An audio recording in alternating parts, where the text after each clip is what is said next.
Tomato দিয়ে মুসুর ডাল করব। মুসুর ডালটা হলুদ আর নুন দিয়ে সেদ্ধ করে নিয়েছি। এবার কড়াইতে তেল দিয়েছি, শুকনো লঙ্কা আর সর্ষে ফোড়ন দেওয়া হচ্ছে। একটু একটু ভাজা ভাজা হয়ে গেলে টমেটোটা দিয়ে দিচ্ছি।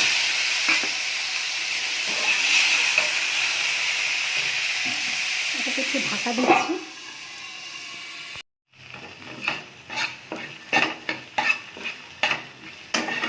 টমেটোটা সেদ্ধ হয়ে গেছে, এবার মুসুর ডালটা দিয়ে দিচ্ছি।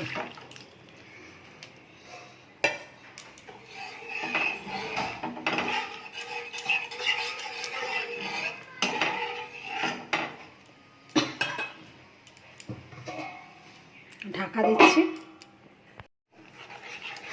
ডালটা হয়ে গেছে, এবার এর মধ্যে ধনেপাতা দিয়ে গ্যাসটা বন্ধ করে দেব।